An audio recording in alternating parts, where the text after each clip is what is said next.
questions. You ready? Oh, sure. Okay. Tell us your name, where you're from, and how old you are. My name is Matt. I am originally from Macomb, Mississippi, and I am 34. Sweet. And do you have a sobriety date? November 1st, 2018. Okay. So now tell me, what was the point of why did you say yes to this interview? So yes, it's just like I do for any time I'm asked to speak or any time I'm asked to sponsor, I may be able to save one life in the long run. I may go through thousands of people and only save one, but that's what this program's all about. And I also do things like this because I have friends that grew up right beside me, and their mothers wonder why I survived the overdoses and their children didn't. So if one interview or one time speaking or anything like that helps them to cope with the loss of their child, then that's why I do things like this. That's awesome. All right. So tell me about how you grew up. I grew up great. I did grow up for the first few years of my life without a father. My father died when I was a baby infant. When I was in 5 or 6 years old, mid-90s, somewhere in there, my mother remarried. He ended up being my daddy. Today, he's still my daddy. I couldn't ask for anything better. Never wanted to. I mean, daddy's daddy. He's always been there beside me, but he gave me in particular. You know, I'm the baby of six kids, but I was the only one at home by the time that I grew up, and he gave me a life that, you know, I didn't deserve. Gave my mother a life she didn't deserve. My mother was good to me. She was a little overbearing at times. She's definitely one of us. But by the time I came along, I had no idea. She had sobered up by that point. I didn't learn that she was one of us till I was later in the end of my own addiction. But we grew up good. Like every family, we struggled. We weren't rich, but we weren't poor at all. You know, we had nice places, nice cars, nice everything growing up. So I had a good childhood. No complaints there, really. That's awesome. So as an addict, what drugs have you used? All of them. just all of them. Started off like everybody else with weed, and progressed all the way to heroin. And I've touched everyone in between pretty much. I mean, I'm sure there's stuff out there I haven't done. There always is, but normally if you name off a drug, I've done it. Yeah. And done it more than, you know. More than ever. Yeah, I've indulged. We'll put it that way. Okay, so then tell me a little bit about your history of drug use. You said, Okay. you know, kind of where it started with weed. Yeah, I started in my early teenage years, 13, 14, somewhere in there. I had a sister that's also one of us and is still one of us. And she, I can remember being in her living room one night. She came in and she's like, "Hey, we got something for you if you want to do it. You know, it may be a good time." And of course, yeah, I wanted to do it. I mean, hell, a big sister saying, "I got something for you." I'm like, "Well, I'm in there." So that night, I remember smoking some weed and laughing on the front porch uncontrollably. You know, I'll never forget that. But if I wasn't an addict before that night, I was definitely one afterwards, because I remember the next morning waking up, even as an early teenager, that was exactly what I wanted to do as soon as I got up. I loved it. I loved everything about it. And you know, some drinking come along not long after that. I do claim to be an alcoholic, but it's more because of my disease than my actual usage. I did, you know, every teenager does. You know, when I get a hold of something, I did it. I tried everything. It progressed all the way into my late teens, and I had my wisdom teeth pulled. And that's when I found painkillers, and I loved them. I loved everything about them. But I had never done a drug that I had to have to survive by that point, or I'd never done one enough to realize that they did that to me. So I would get a script of you know, painkillers, and when I'd run out, I'd be like, "Oh shit, I don't feel good at all," you know. And I really didn't understand it. Even as a late teenager, I didn't understand it. But it progressed, and I got to where I had to have them to live. I let it take me through there the first time like that, and I would regain everything, and I'd give it all back away because of, you know, needing more pills, and it progressed all the way to heroin. just one step after another. My story's just like everybody else's that did heroin and got to heroin. You know, it's one stage to the other, and eventually you get to a grade of narcotic pain pills that you need a needle to use, or you want a needle to use, and eventually once you get the needle, you know, the next natural progression or step of evolution is heroin. So that's where I ended up. And like I said, I've done every drug in between.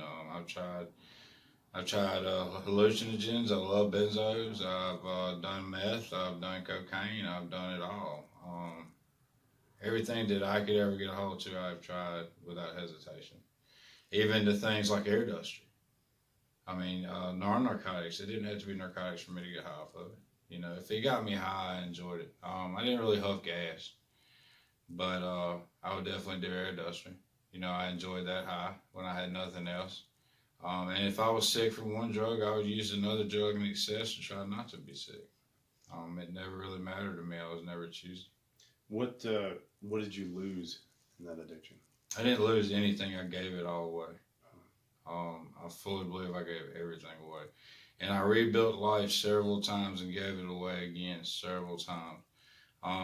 The only thing that was consistent through all of it was my mother and father. Even some of my siblings even, you know, quit having anything to do with me. But the only two things that were consistent through all of it were my parents. Just being there for you. Just being there for me. And eventually it got to where my mother was my worst enemy.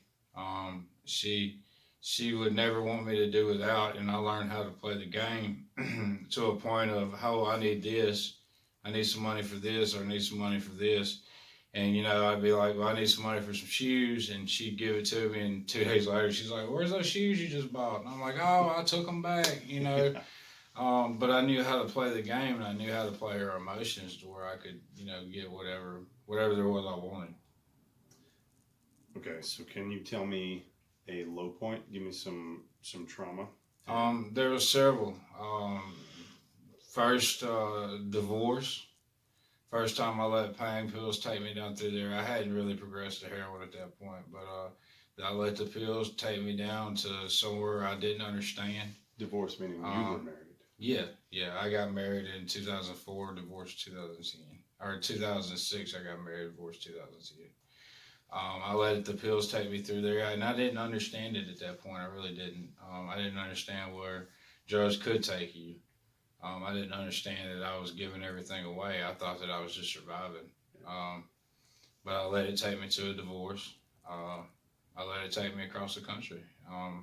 During the divorce, I packed my shit up and moved to New England, just thinking that changing locations would change everything. And during that time, when I first started to get a divorce, I ran to rehab, hoping that would fix things. I stayed 8 days because I really didn't understand withdrawals. I never had to go completely through them, so I didn't understand the stages of withdrawals. And I made it about 8 days.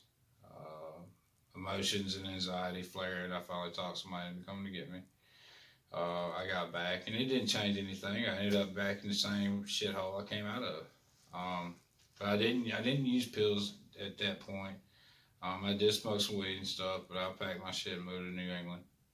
Moved up there with a female that I'd known from the past. And I stayed off of pills for quite a while right then. And then it was Christmas night of 2000, no, New Year's night of 2000 and I want to say 2010. And I smashed my hand in a wood stack. I was getting wood for the fire, and the wood rolled down onto my hand and broke the top of my hand, broke 2 bones at the top of my hand. So I put me right back on the pills. And it progressed again. It progressed all the way through to me finding out my meniscus was torn in my knee, and I had knee surgery. But of course, at that point, I was immune to pills, and the doctors knew that, so they were prescribing me like roxycodones and oxys. They were putting me on anything they thought that would go through. It would help me and go above my threshold of my tolerance, I guess you would say. So they were giving me heftier pills, and of course, when all that finally did fall out again, I was right back to square one once again. I hadn't really given everything away up there. The girl that I moved up there to be around, to be with, she had 2 children that I fell in love with. So I was able to keep my addiction to a point where I was still a provider. I still made sure they had what they needed. And it never really took me down all the way. I really, it's hard to say that time. I kind of gave it up that time. Um, During that time, I did do a lot of hallucinogens. You know, they have more hallucinogens up there. They don't really have cocaine and meth and heroin and things like that. The pain pills you get from the doctor, you know, and they're pretty. They give them out pretty freely, and you know, it's not a big deal. But I did a lot of hallucinogens up there, a lot. And when it got to the point to where me and her didn't work, and she took the kids from me, what did I have left? You know, my family was here. I missed my family. So on a Friday, I decided I was moving back, and on a Monday, I left. Just that fast. I got back. I got back, and I was taking pills here and there, and I was able to go to the doctor and get them because of all my MRIs and whatever I wanted. You know, whatever I had, all my medical stuff. So they would pretty much freely write. Almost knew exactly what to say to them to get what I wanted. You know, I knew the motions of a doctor. If you go in and you have the right paperwork and you say the right things, they'll write you whatever pills you want. So I knew how to do that, and it progressed into some heavier drug use, some meth, some cocaine, just really anything I could get my hands on. I was upset with having to leave the kids or not being able to have a legal standpoint to be around the kids. I was upset with that, so I tried to drown it with anything and everything I could get. And I did a pretty good damn job with it. But then I stole a tractor in 2000 and I want to say 15, and got double felonies. So that was my first trip to major jail time. I went through that. I got out. I didn't do good at all when I got out. As soon as I got out, I went right back to it. I really did. There wasn't really any break there. And I ended up being on felony bail or, you know, bond, and got a DUI. And this time I got a judge that my family knew. So it was the ultimatum of either you can spend a year in jail or you can go to rehab. So they sent me to Mississippi State Hospital. I did a program there. I went to Harbor House for secondary from there.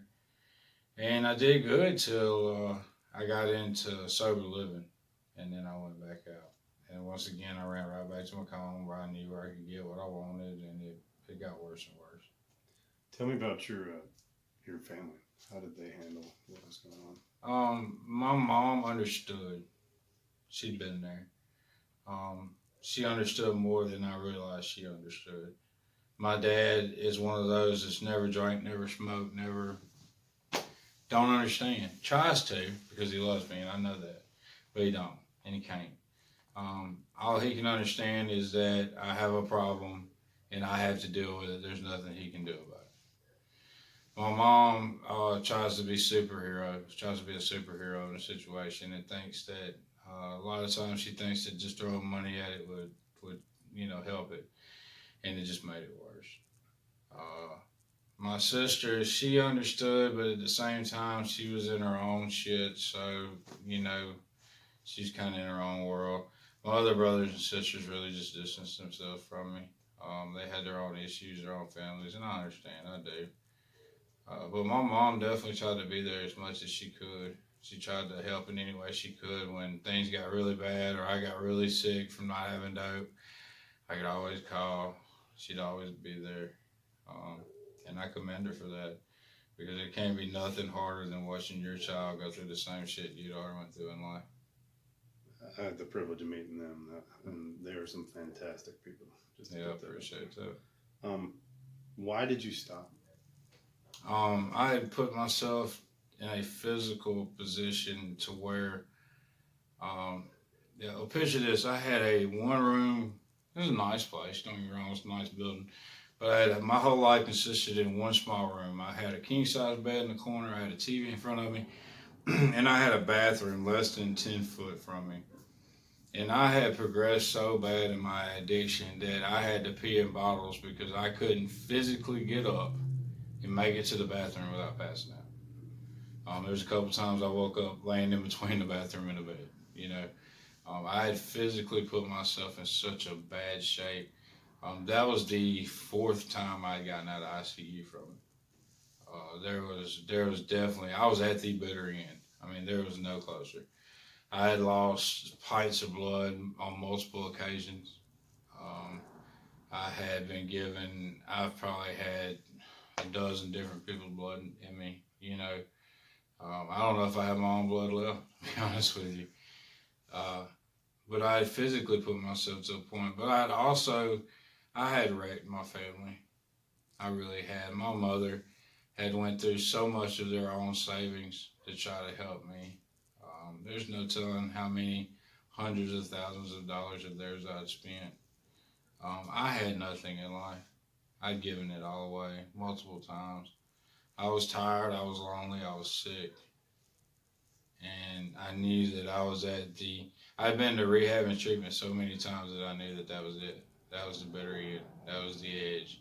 And I was on it. In fact, I had my feet hanging off of it. And I was at a point where I thought the only thing that would make it better was drugs, and I knew at the same time the drugs would put me in the grave. But I would seriously not get up and go to the bathroom without falling on my face. So then tell me about the process of healing. How did it start? Where did you end I up? started, I stopped and I prayed. That was the first thing I did. I'll never forget that day. I stopped, I prayed. I had made deals with God in the past, but I never stood up to him. And I remember praying and telling him that I didn't expect him to believe me because he had no reason to believe me, but I needed help. And at the same time, a friend of mine I'd been friends with for 20 years had just recently gotten out of jail, been put on drug court. We had drugged and thugged, as you would say, for many years together. But he was sober and he was clean and he was trying to do the right thing. And I texted him, and his name was Roland. I texted him and I said, "Look, I need help. I'm dying. Seriously, I'm dying." He said he had heard and that he would do everything he could. I think that was a Monday or Tuesday. Well, later that same week, I was headed to rehab. I knew that I had no choice. I had no choice at all. It was it. Um, and I told God that if He would, just give me the path, I would do the work. I got to rehab and it was rough. My first week, luckily there was people there that God, I believe, had put there to help me because there was roommates I had that were the best people in the world at that point. That would make sure I ate, help me get up, help me roll over almost. I was that physically ill. But if I was going to live, I had to live through it. And I was determined. I really was. After the first week or so, I got to where I was getting up a little bit more. I passed out in the shower one time. They found me in the shower because I was weak. I mean, I had no strength to me at all. But it got better. It got better a little bit every day. And really, I have to say at this point, the detoxing was the easy part. It really was. It got better every day. I stayed my first 30 days at Denton House. And mind you, this was like my 11th or 12th program. So my first 30 days were getting to a close, and the guy that runs the place asked me, he said, "What are you going to do?" Well, I wanted secondary at Harbor House. Well, first of all, yeah, that was my first one. So he said he called. I don't know if he did or not, but he wasn't available. So he asked me if I just wanted to stay another 30 days. Well, I was on the opioid grant, so I had up to 90 days. So I said, yeah, I'll just stay. So the second time came around, I wanted to go to the coast, to the Stevens Center. And he said he called, but I don't really think he did. And because by the time my third time came around, I was scared to leave. Life had gotten better. I was safe. I wasn't laying in a pool of my own blood and thinking about how to get the next hit. So I had gotten safe. I felt secure there. So I was scared to leave. And then he came up and he told me he just would not send me to the coast. I asked him why. He said, "Well, the coast is full of heroin and you love heroin." So I understood that, and he told me about a little place called Columbus, Mississippi, and I'm like, where? You know, I didn't even know this place existed. I knew Columbia, Mississippi, but no Columbus. So I thought Columbus was like Ohio. So he told me about this place. He said he thought it was the best for me. And I prayed about it, and I realized that I wasn't making these decisions. It was God, or, you know, my higher power that I so choose. So as the days came closer to my 90 days, I only had 90 days. And on my 90th day, I was accepted the last house on the block. When I got here, I didn't know what I was going to do. I knew I had to have a job. Had no idea what I was going to do, but I had a lot of experience cooking. So I started putting in applications. I got hired for the grill on 45. And great people, hard job. It really ran me rough. And I stayed there. And finally, I'd had enough about 2 months late, 2 months into it. And I stopped and I prayed and I told God, look, I think I've done as you've asked me to. I need help. You know, I can't physically keep working there till 1 in the morning and being up for devotion at the last house at 5, and then staying up and going to work again the next night. It was literally killing me. And the same day I got hired by Marriott.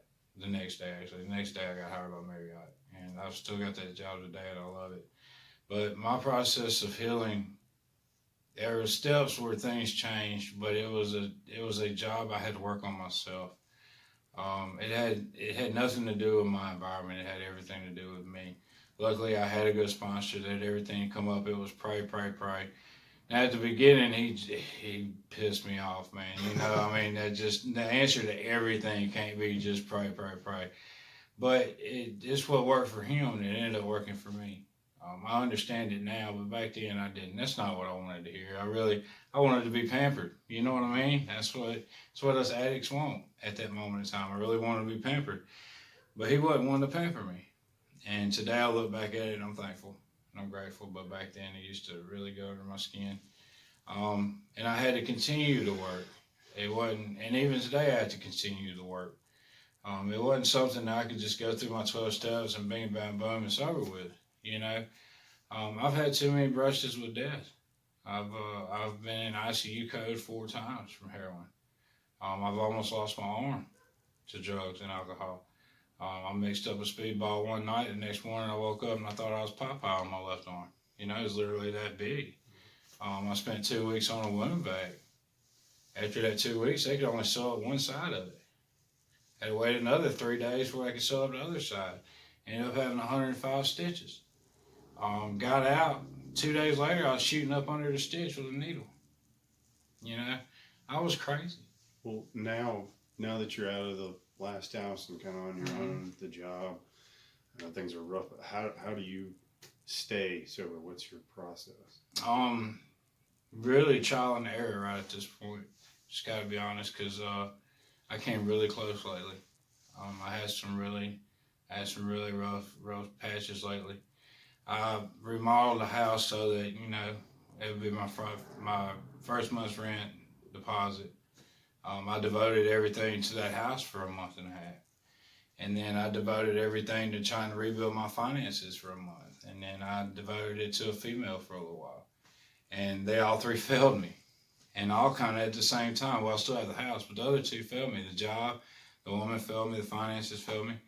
And I came this close to using. But luckily I have people that knew when to call me, that knew when to be around, that knew that something was going on because they're around me every day. And having that support network is really what I needed at that point. So everything went wrong, and now you're telling your story to help people in sobriety. Mm-hmm. How funny is that? But I learned that I can give my peace and serenity away and never use a drug. I learned that I can come to the brink without ever touching anything. The drug is actually just to teeter you over the edge. It's not the relapse. The relapse is the process that you allow to go on in life by not going to meetings, by not talking with a sponsor, by not sponsoring others. My biggest help in my life is sponsoring other people, because then I see where I'm messing up. Because I can't sit there and tell you, hey, you need to pray every morning if I'm just getting up, hitting the coffee, and hitting the door. You know, that's what keeps me going. That's what keeps me, I guess you say, centered in sobriety. And yeah, like I said, I gave it all up. I did. I almost walked away from everything, and it was over nothing serious. Money comes, money goes. That's just part of life. I mean, yeah, I'd like to be sitting on stacks and stacks and stacks, but you know, for some people, their entire life, that's never a reality, but they make it just along just fine and just as happy as everybody else without all that money in the bank. So, God will take care of my finances. I've never been broke since I've been here, since I've been sober. I've been damn close. I mean, damn close. But I've never been hungry. I've never went without cigarettes, although I could, but I've never had to. You know what I mean? I've never done without gas in my vehicle. I was helped out with a vehicle when I got here. You know, that was a huge blessing. That helped me get to work and back. But I was good enough to go to work and back. Yeah. You know what I mean? I've never worried about gas. When things have broke, I've had the money to fix them. God gave me mechanical know-how, so when something goes on, I can fix it myself, which is a huge blessing. You know? So I've been taken care of. And throughout this process of either not knowing where I was going to go or not knowing where I was going to work or just being exhausted with the first job I had, I've been provided every time. So now that I look back, there's no way that I can't trust in my God, is my understanding. I have to trust him because he's taking care of me every time it's come around without fault. It may not have been exactly what I wanted.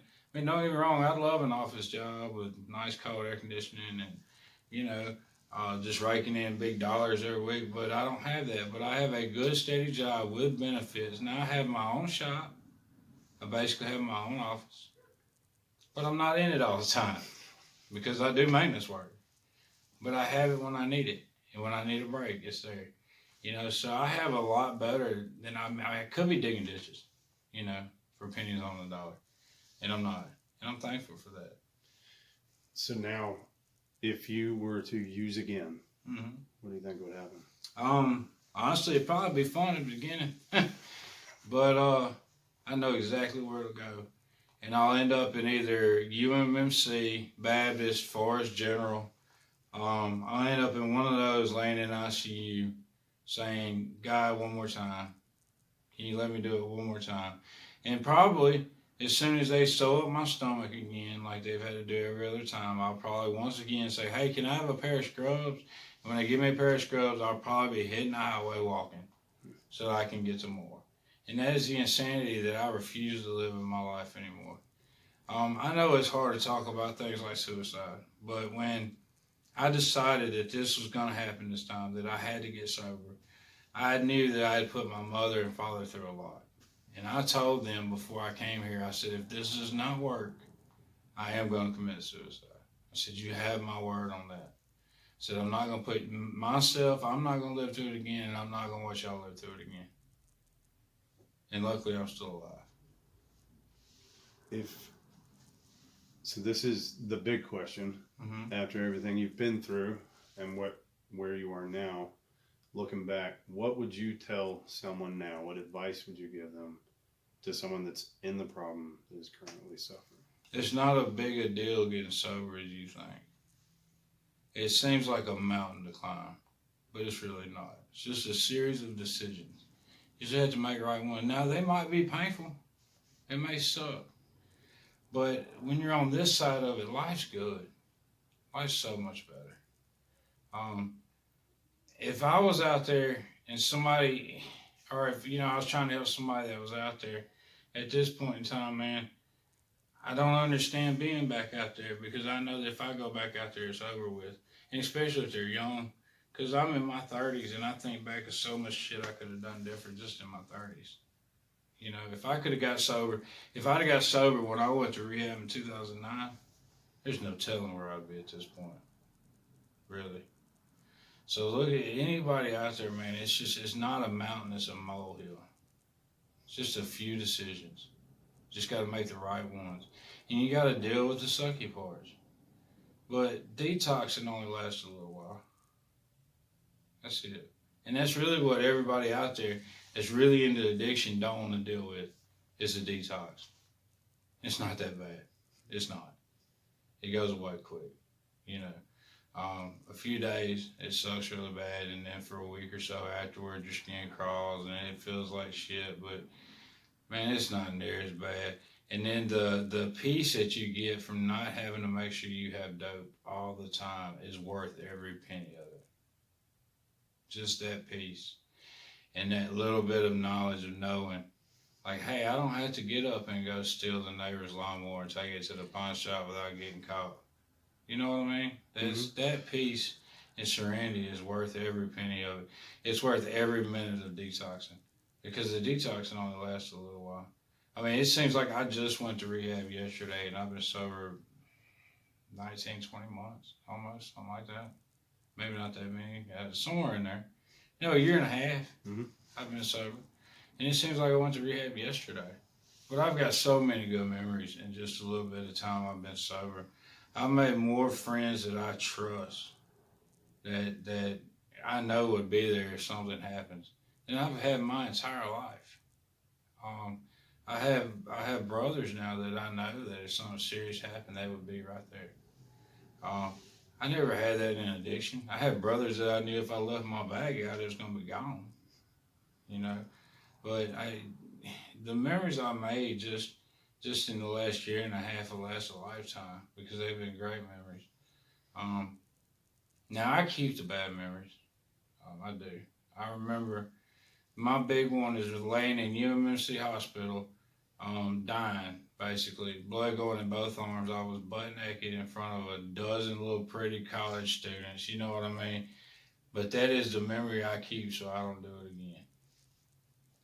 That is the one moment that I keep in my mind, because I know how cold I was and how bad it felt and how miserable, and how I knew that was it, that had to be it. And I was making peace with God laying there, you know.